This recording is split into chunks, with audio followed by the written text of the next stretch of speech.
अल्लाह जिक्र है सुबह और शाम 100 मरतबा। इसकी आदत डालें, बच्चों को आदी बनाएं, तहज्जुद के लिए बच्चों को घर में उठाएं, नमाज के लिए बच्चों को उठाएं, कुछ अल्लाह अल्लाह सिखाएं उनको। अहलुल्लाह के घरों का माहौल बड़ा ही प्यारा होता है। ये जो कुरान में आता है, रब्बना हब लना मिन अज़वाजिना व ज़ुर्रियातिना कुर्रता अयुन वजअलना लिल मुत्तकीना इमामा। ऐ अल्लाह, हमें हमारी बीवियों और औलादों की तरफ से आंखों की ठंडक अता फरमा। यहाँ आंखों की ठंडक का क्या मतलब है? आंखों की ठंडक का मतलब ये है, अल्हम्दुलिल्लाह, आंखों की ठंडक का मतलब ये है कि उनको इबादत में मशगूल कर दे। आप जब घर में आओ, एक मंजर है, बेगम फिल्म देख रही है, बच्चे क्या देख रहे हैं? आ रहा है आजकल पबजी का नाम थोड़ा कम हो गया, पबजी खेल रहे हैं। इससे आंखें ठंडी नहीं होंगी। अबे क्या कर रहा है? अबे कभी किताब लेके भी बैठ जाया कर, कहते हैं ना माँ बाप। अबे हर वक्त ड्रामे देखता रहेगा? बेगम को फैशन से ही फुर्सत नहीं मिल रही, शॉपिंग से ही फुर्सत नहीं मिल रही। और एक है, आप जब घर में आओ, बेगम साहिबा ने स्कार्फ लिया हुआ हो और कुरान मजीद हाथ में हो और कुरान मजीद की तिलावत हो रही हो, और बच्चे भी इंसान के बच्चे बने हुए हों, बच्चियां मुसल्ले पे खड़ी छोटी छोटी दुआ मांग रही होती हैं, कितनी अच्छी लगती हैं। और आपके बेटे भी क्या कर रहे हो? नमाज में लगे हुए हो, या कोई तिलावत कर रहा हो, कोई दुआ मांग रहा हो। तो बताओ आंखें ठंडी होंगी कि नहीं होंगी? आजकल ये आंखें मांखें ठंडी होना ये जब है जब आप खुद भी ये करो घर में।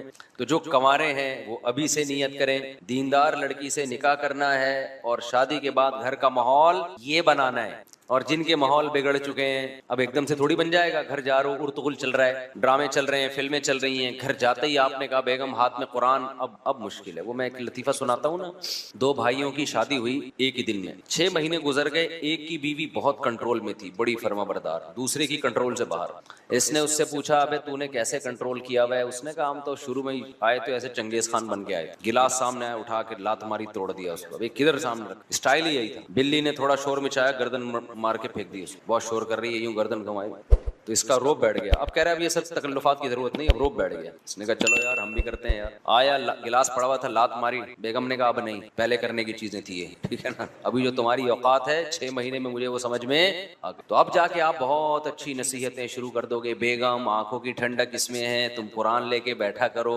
और बच्चे हमारे दुआएं मांगा करें, घर में ये टीवी ड्रामे बंद हो जाएं। तो बेगम कहेगी, लग रहा है अभी ताजा ताजा कोई बयान सुन के आया है, हमें पता है तो कितने पानी में। तो एकदम से नहीं हो जाता, लेकिन ये करना पड़ेगा आपको, वरना नस्लें तबाह होंगी, बुढ़ापा बर्बाद होगा, आपका अपना बुढ़ापा बर्बाद होगा। बच्चों को जिस सिंप में लगाया हुआ है ना, इससे बच्चे बुढ़ापे में भी आपके नहीं है। इनको अब्बा टेंशन, अबे ड्रामा देख रहा, अब्बा खांस रहे हैं तो उसको तो गुस्सा नहीं आएगा यार, ये क्या मसला है? अंग्रेज ने ओल्ड हाउस बनाए हुए हैं यार, बेहतरीन काम किया हुआ है, अब्बा हमें जरासीम फैला रहे हैं हमारे घर में, तो ये सोच होगी उसकी। क्योंकि ये फिल्में ड्रामे डिप्रेशन बढ़ाते हैं। हमें वो काम करने जो बर्दाश्त बढ़ाए हमारे अंदर, इससे सुकून मिलेगा। सुकून इससे देखो, बाज नफ्सियाती डॉक्टर बोलते हैं कि गुस्सा बर्दाश्त नहीं करना चाहिए, इससे टेंशन होती है, सेहत खराब होती है। जब इंसान गुस्सा जारी कर देता है तो क्या हो जाता है? रिलैक्स। शरीयत इसके अपोजिट लेके जाती है आपको। इस्लाम कहता है गुस्सा बर्दाश्त करो। अहले जन्नत की सिफात गुस्सा जारी करना है, बर्दाश्त करना है, बर्दाश्त करना है। अब सवाल पैदा हो, इस्लाम वो काम कैसे कह सकता है जिससे सेहत खराब हो रही है आपकी? गुस्से के कड़वे घूंट पीते हो, बर्दाश्त करता है ना आदमी, एक डिप्रेशन में आता है, टेंशन में आता है, जारी कर दो तो टेंशन क्या है? गुस्सा आया, पड़ाक से एक अगले को लगा दिया, वो टेंशन पार्सल हो गई, वहां पे आप सुकून में आ गए।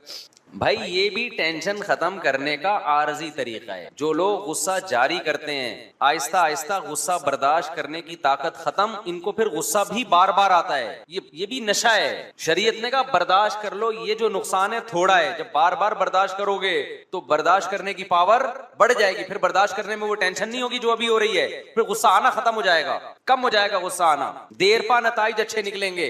और फिर जो गुस्सा आके जो अगले को लगा दिया आपने गुस्से में टेंशन खत्म करने के लिए, तो वो भी तो पार्सल करेगा अपनी टेंशन। क्या ख्याल है? उसके भी तो साइड इफेक्ट है ना बहुत ज्यादा। वो टेंशन आपको पार्सल करेगा। पार्सल का खास इंतजाम है हमारे यहाँ, हर होटल में पार्सल का इंतजाम है, वो थोड़ी सुकून से बैठेगा। तो इबादत का माहौल बनाए घरों के अंदर, इबादत की आदत डालें घरों के अंदर। अब एक नुस्खा बताता हूँ आपको, जिनकी नहीं हुई उनको तो मैंने बता दिया कि भाई दीनदार लड़की से शादी करो जो पहले ही नमाज रोजे की आदी हो, उससे निकाह करो और फिर खुद भी उसी जैसे बन जाओ। और ये छोड़ दो ये मस्तियां वस्तियां सिनेमा घरों की और ड्रामों की। इन मस्तियों में सिवाय मैंने बताया ना घर में बेबरकती के, नहुसत के कुछ भी नहीं आएगा। इसके साइड इफेक्ट बहुत ज्यादा हैं। अब क्या करना है उसके लिए? तबलीगी जमात बेहतरीन रास्ता है। अपनी बेगम के साथ, मस्तूरात के साथ तबलीग में वक्त लगा लो, वो इंसान का बच्चा बना के भेज। 3 दिन जब आप अपनी बेगम को लेके जाओगे ना तबलीग में, मुसलमान का ये हनीमून है। ये क्या है मुसलमान का? हनीमून। ये वाला जो हनीमून है ना, जो स्विट्जरलैंड जा रहे हैं, इसमें खर्चा भी ठीक ठाक है, बेगम बिगड़ने का भी बड़ा खतरा होता है। मैं नहीं कह रहा बिगड़ती है, बिगड़ने का खतरा बहुत होता है। जब वो वहाँ जाके देखेंगी ना अंग्रेज औरतें लाइफ को कैसे एंजॉय कर रही हैं, कपड़े उपड़े की कोई पाबंदी है ही नहीं, शादी गफ्फार से हुई थी, अच्छा वसीम लगा तो वसीम के पास चली गई। तो जब ये कल्चर देखती हैं तो मर्द भी बिगड़ता है और औरत भी बिगड़ने का, सारे नहीं बिगड़ते, खतरा होता है बिगड़ने का। मर्द भी कहेगा यार अंग्रेज को वो वाली अच्छी लगी तो उधर को निकल लिया, वो वाली अच्छी लगी उधर को निकल लिया, हम उसी को लेके घूम रहे हैं यार, ये क्या मजाक। सारे नहीं बिगड़ते, कुछ बिगड़ने के खतरे होते हैं। तो घर में जब आप माहौल बनाओगे तो मुसलमान का स्विट्जरलैंड क्या है, सॉरी मुसलमान का हनीमून क्या है, उम्रे पे ले जाओ बेगम, तबलीग में ले जाओ बेगम, आप देखो कैसा अच्छा माहौल बनेगा घर का। मैंने तबलीग वालों के घरों का माहौल देखा है, जो तबलीग के बड़े लोग हैं, बुजुर्ग लोग हैं, कभी गए ना जैसे बेतकल्लुफी है किसी तबलीग के बड़े बुजुर्ग से, तो उनकी जर्रा नवाजी घर में ले गए, उनके घरों का माहौल देखा, माशाल्लाह भाई जन्नत है। मस्तूरात, नमाजों की पाबंदी, जिक्र अस्कार की पाबंदी, सुसर का अदब। आजकल तो बदतमीज बनाया जा रहा है बहुओं को, इस तरह के डायलॉग, ये सास की खिदमत वाजिब नहीं, सुसर की खिदमत वाजिब नहीं, कोई रिश्ता ही नहीं है सास सुसर का, रिश्ता नहीं है तो मुझे बताओ दामाद के लिए सास से निकाह हराम क्यों है? हराम तो माँ से निकाह होता है ना, दामाद सास से निकाह नहीं कर सकता। तो रिश्ता है तो अल्लाह ने कह दिया ना कि माँ बन गई है, तो बहू के लिए भी सास माँ के कायम मकाम है। मैं नहीं कह रहा बिल्कुल माँ जैसी है, लेकिन जब घरों में दीन आएगा, तमीज आएगी, तो फिर बहुएं ये मसला नहीं पूछेंगी कि सास की खिदमत वाजिब है या नहीं है। बहू क्या कहेगी, भाई बड़ों की खिदमत से क्या मिलता है? खुदा मिलता है। तबलीग में तो यही सिखाया जाता है, खिदमत से क्या मिलता है? खुदा मिलता है। भाई मेरे शौहर की माँ है तो मेरे लिए तो शौहर जन्नत, तो जो शौहर की जन्नत है वो मेरी भी क्या है? जन्नत है। गैरतमंद आदमी अपनी खिदमत से इतना खुश नहीं होता जितना अपनी माँ की खिदमत से खुश होता है। अगर गैरत है उसमें, कहता बेगम मुझे भूल जाओ, मेरी माँ की खिदमत करो, इसी से दिल जीतो। तो मैंने तबलीग वालों के घरों का माहौल भी देखा है अल्हम्दुलिल्लाह, और मैंने लिबरल लोगों के घरों का माहौल भी देखा है। लिबरल लोगों के घरों के माहौल में क्या है, अब्बा उधर बैठ के खाना खा रहा है, बच्चा बर्गर खाने जा रहा है दोस्तों के साथ, बेगम साहिबा अपने अलग रूम में, बच्चे भी एक आदि होते हैं, और बेटी साहिबा वो अपना लैपटॉप लेके कमरे में बैठी हुई, मैं बिजी हूँ, मुझे कोई डिस्टर्ब ना करे। तबलीग वालों के घरों का माहौल भी देखा। एक तो नस्ल ज्यादा होती है, बहुएं भी हैं, दामाद भी हैं, बेटे भी हैं, बेटियां भी हैं, घर भरा हुआ है, समझते हो। एक बड़े बुजुर्ग के यहाँ जाना हुआ, उन्होंने कहा कि अल्लाह ने हमें बहू इतनी अच्छी दे दी मौलवी साहब, वो तो जो हमारे घरों में अमाल में सुस्ती हो रही थी, वो बहू उस सुस्ती को भी क्या कर रही है, दूर करने का जरिया बन रही है। वाह वाह, बहू की तारीफ क़यामत की अलामत है या नहीं है? कोई अपने मुंह से बोल रहा हो अच्छी बहू आ गई। बहुएं तो घर का माहौल क्या कर देती है, जो ड्रामे की किस्तें रह गई थी वो भी पूरी करवाती हैं कि 27वीं रात में ये वाला ड्रामा रह गया था, इसको पूरा करो। हमारे ऊपर खिदमत वाजिब नहीं है, शोहर की नहीं खिदमत आजकल वाजिब हो रही, तो सास ससुर तो बहुत दूर की चीज है।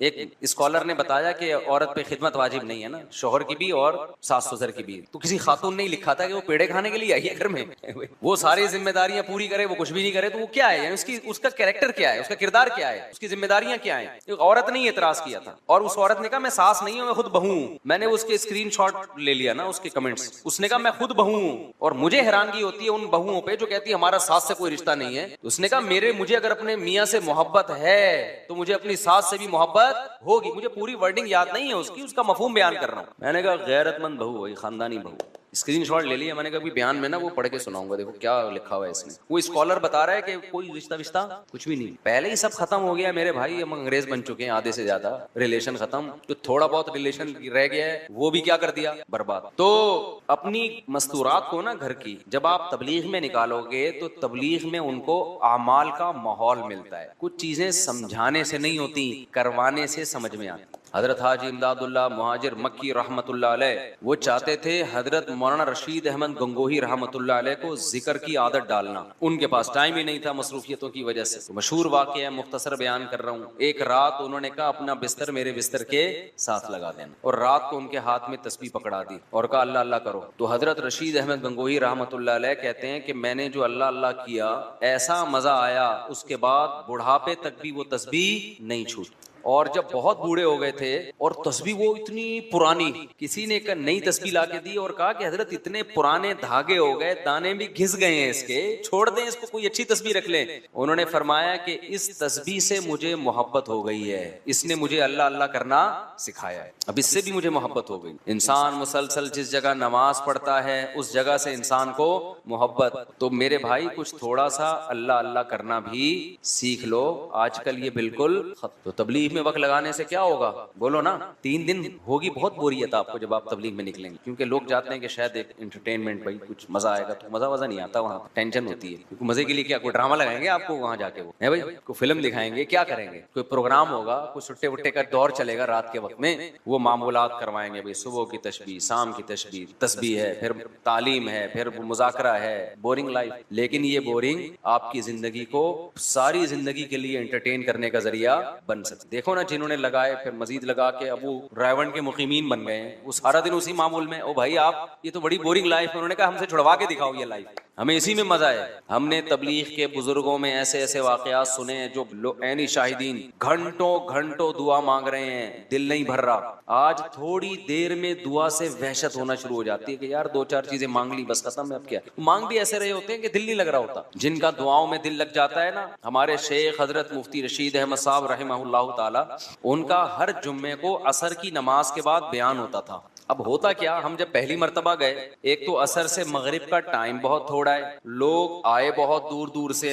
हजरत का मामूल था फर्ज नमाज के बाद आमतौर पे दुआ नहीं मांगा करते थे, इज्तिमाई दुआ, इनफरादी भी नहीं। रात के वक्त आखिरी हिस्से में उठ के लंबी दुआ मांगते थे, लेकिन जुम्मे के दिन असर की नमाज के बाद दुआ मांगते थे हाथ उठा के। वो बताते थे ये दुआ बयान से पहले की दुआ है कि अल्लाह मैं जो लोगों में बात करूंगा तो मुझे वो बात कहने की तौफीक दे जिसमें तेरी रिज़ा हो। तो हजरत असर के बाद बयान से पहले दुआ मांगना शुरू करते, इतनी लंबी, बाज दफा अकेले दुआ हो जाती, हम कहते बयान का टाइम तो रहा नहीं है। हजरत को इसकी परवाह नहीं होती थी, बयान फिर बहुत मुख्तसर हो जाता था, लेकिन वो जो मुख्तसर होता उसी ने लोगों की जिंदगियां तब्दील कर दी, ऐसी ऐसी कुर्बानियां दी लोगों ने। तो हमने एक दफा पूछा कि आप हाथ उठा के जब दुआ मांगते हैं तो मुख्तसर कर लिया करें। अच्छा, वैसे जब भी हजरत से कोई आके कहता ना कि हजरत ये दुआ मांग ले मेरे लिए, तो हजरत हाथ उठाए बगैर दुआ मांगते थे कि अल्लाह करे आपकी हाजत पूरी हो जाए, अल्लाह करे ऐसा हो जाए, अल्लाह हाथ नहीं उठाते थे। तो हमने कहा हजरत हाथ उठा के दुआ मांग लिया करें आप मुख्तसर। तो हजरत ने फरमाया मैं जब हाथ उठाता हूँ तो फिर मुझसे जल्दी हाथ नीचे रखे नहीं जाता, समझ रहे, फिर नहीं दिल चाहता। जवाद और करीम बादशाह के दरबार में हाथ उठाए, फिर तो ऐसा मजा आता है, ऐसा मजा आता है कि मांगते चले जाओ भाई। आज दुआओं में ताकत खत्म हो गई, बस इज्तिमाई दुआएं चल रही हैं, इमाम मांग रहा होता है पीछे होलसेल के हिसाब से आमीन, चलो गनीमत है वो भी। इनफिरादी दुआएं मांगने की आदत डालो, अल्लाह से रिश्ता बनाओ, हाथ उठा के गिड़गिड़ाना सीखो।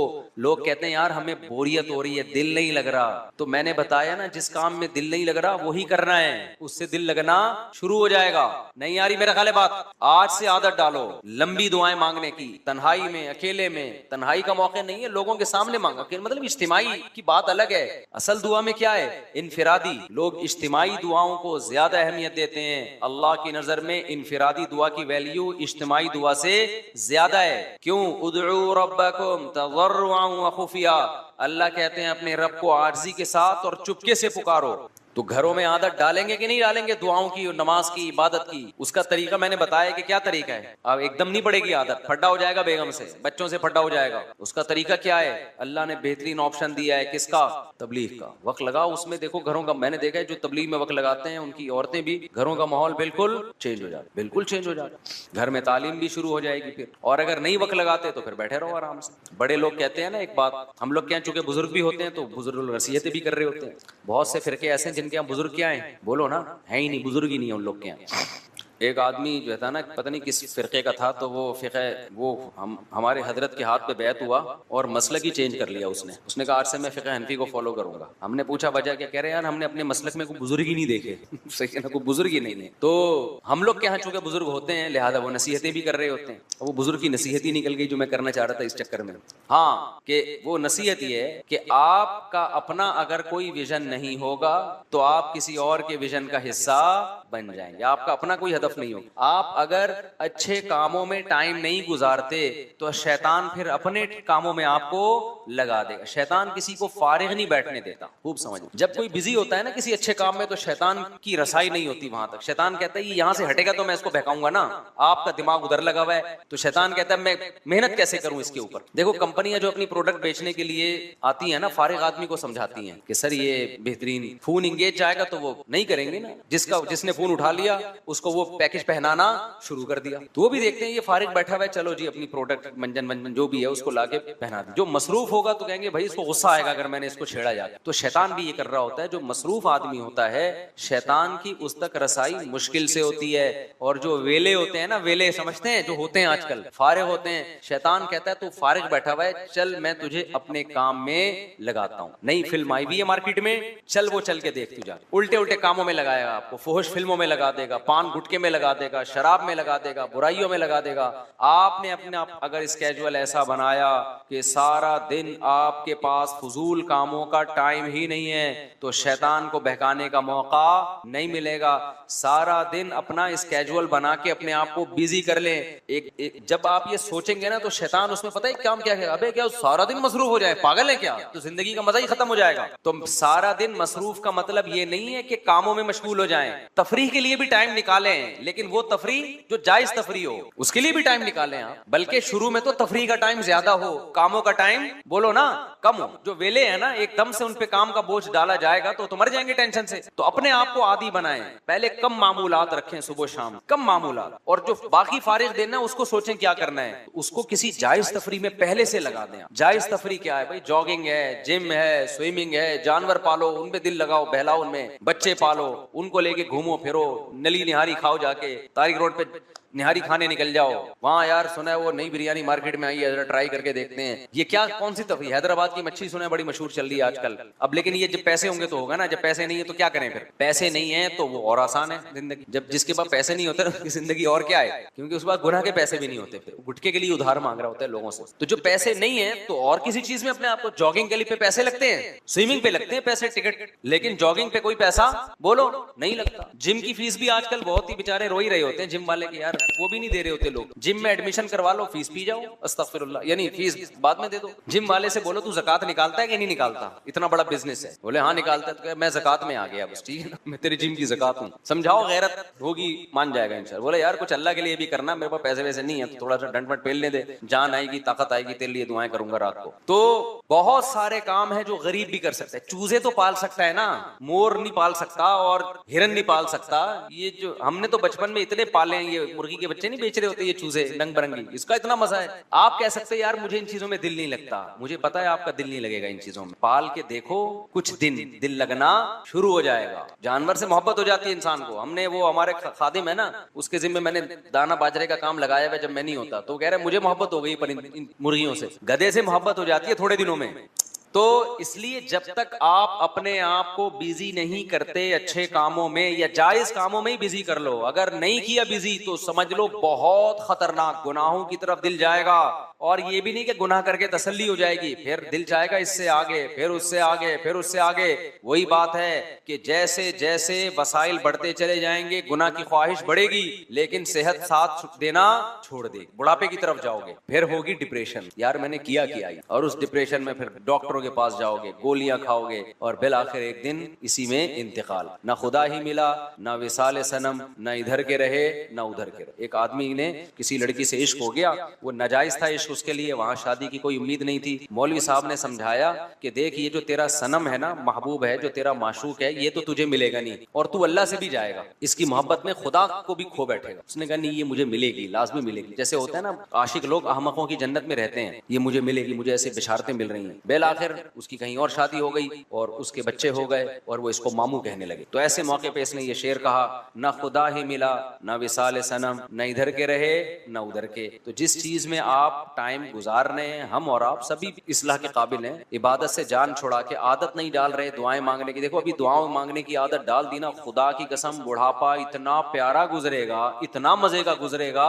कि रश करेंगे लोग आपके बुढ़ापे। अभी आदत डाल ली जवानी में लंबी लंबी दुआओं की, दिल लगा लिया, शुरू में लगेगा नहीं, आदत डालें, उसके बाद बुढ़ापे में अल्लाह ये नेमत देंगे कि आपको मजा ही दुआ में आएगा। अंग्रेजों का बुढ़ापा खुदा की कसम बहुत डेंजरस होता है, बहुत खतरनाक होता है। ना खुदा होता है उनकी जिंदगी में, ना पब्लिक होती है। किसी बूढ़े के पास बैठ जाओ ना उन मुल्कों में 2 मिनट के लिए, वो पैसे देगा आपको। हमारे पाकिस्तानियों ने ये काम शुरू किया, मुझे लोगों ने बताया, यहाँ जो बेरोजगार टाइप के पाकिस्तानी है ना, जो इधर उधर से होकर आ गए, पैसे नहीं है, वो बुढ़ी औरतों के साथ बैठते हैं, बेचारी बूढ़ी औरतों के साथ आधा आधा घंटा गपशप लगाई, वो खुश होकर पैसे देती है। तो वो आए, अपना पान गुटके का खर्चा उनका निकल आया, उसे वो खुश होकर पैसे देती है, चलो किसी ने तो लिफ्ट कराई। हमारे तो जो बुजुर्ग होते हैं, हमारे हजरत को हमने बुढ़ापे में देखा, वो तो फिर भी लोगों को टाइम नहीं, वो लोग बैठ रहे हैं उनके पास, वो कह रहे हैं टाइम नहीं है। क्यों? आदत किसकी पड़ गई है? अल्लाह से राजो न्यास। हमारे बूढ़ों, जो अल्लाह वाले बूढ़े हैं, पब्लिक चाह रही है उनके गिर्द आके बैठे, इनसे कुछ सीखें, और वो कह रहे हैं हमें मजा किसमें है? तन्हाई में। हमारे हजरत का ज्यादातर टाइम तन्हाई में गुजरता था। अभी से आदत डालो, ये हजरत बनने के बाद नहीं होगा, ये अभी करना पड़ेगा। ये अल्लाह हमें तौफीक दे, अपने नाम की लज्जत अल्लाह हमें नसीब करे, और अपने सामने दुआएं मांगने की लज्जत अल्लाह हमें नसीब करे। सुभानक अल्लाहुम्मा बिहम्दिका नशहदु अल्ला इलाहा इल्ला अंता नस्तगफिरुका व